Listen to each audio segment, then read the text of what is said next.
Où je passe en revue tous les nouveaux films et anciens films. J'espère que vous apprécierez cette critique. Si vous voulez regarder ces films gratuitement et payants, consultez la description ci-dessous pour Apple TV et Amazon Prime Music.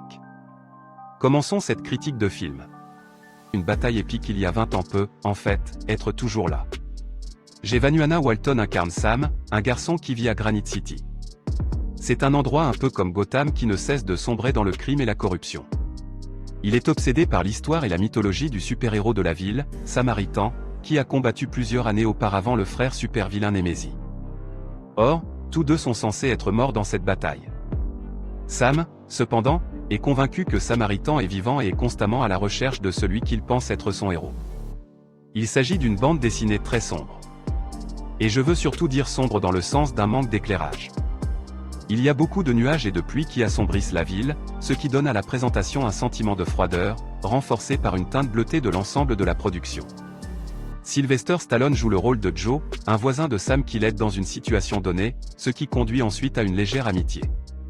Stallone a l'air de se débattre un peu dans ce film, surtout lorsqu'il doit participer à une partie de l'action.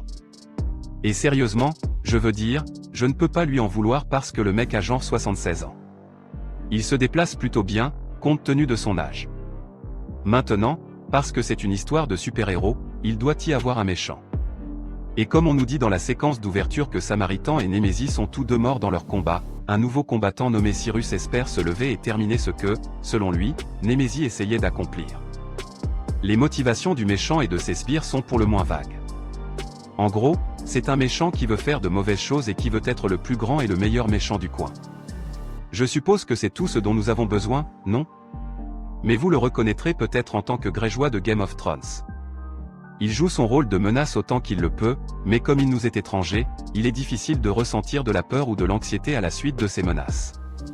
J'ai trouvé assez drôle la façon dont il est costumé, car à certains moments, on dirait qu'il a volé la veste de bain dans The Dark Knight Rises et qu'il lui a mis un masque. J'ai mentionné au tout début que c'était un peu comme Hancock.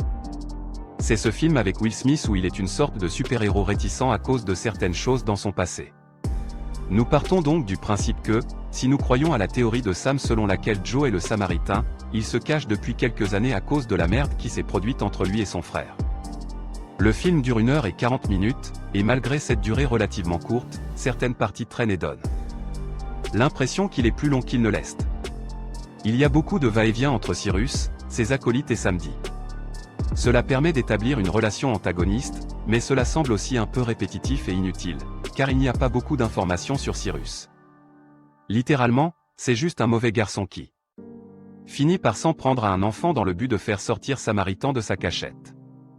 Les pitreries de Cyrus et de ses acolytes sont parfois risibles parce qu'ils conduisent comme des gangsters, mais tout ce qu'il oublie, c'est le marasme. Donc, je veux dire, c'est comme être le roi du tas d'ordures.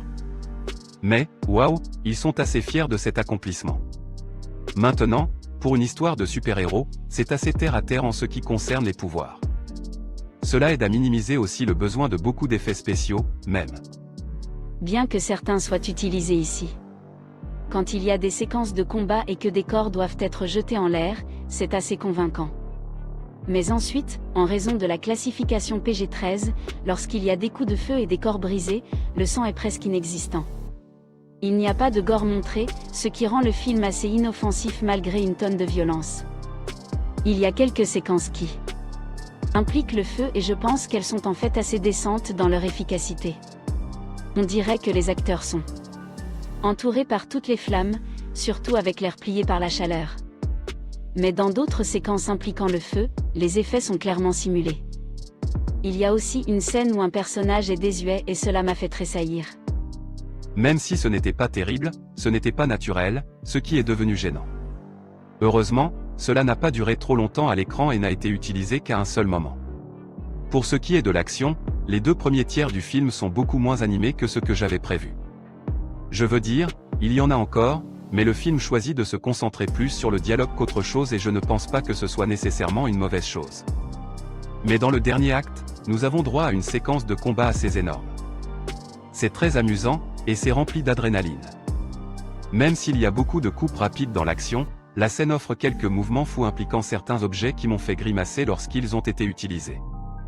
Ce qui m'a le plus marqué dans ce film, c'est la partition musicale. C'était génial à écouter et cela a créé un élan pour l'action, a vraiment augmenté l'intensité de certaines séquences, me rendant plus investi dans la folie que dans les scènes. Et c'est probablement mérité. Dans l'ensemble, Samaritan s'inspire de l'intrigue familière d'un héros réticent et de celui qui croit en lui. Les personnages, en dehors des deux protagonistes principaux, sont mal définis, avec des motivations vagues et inintéressantes. L'action a des moments de plaisir intense, et la plupart des effets spéciaux sont assez convaincants. Les arcs de l'histoire sont évidents et le récit contient des séquences qui semblent répétitives sans faire avancer l'histoire. La partition est la meilleure partie de toute la production, créant une tension, une excitation et une énergie qui dépassent de loin le niveau émotionnel d'une grande partie du film. C'est formidable de voir Stallone continuer à jouer des rôles aussi exigeants physiquement, mais son âge commence visiblement à le ralentir, ce sera donc intéressant. Regardez juste pour voir ce qu'il fait dans le futur. Il n'y a pas de sexe ou de nudité, quelques blasphèmes et une tonne de violence. Je donne à Samaritan 3,5 sur 5. Alors, qu'est-ce que tu regardes en ce moment? Quelque chose de bien? Dites-le moi dans les commentaires ci-dessous. Si vous avez aimé cette critique, donnez-lui un like. N'oubliez pas non plus de partager et de vous abonner. Merci de m'avoir suivi.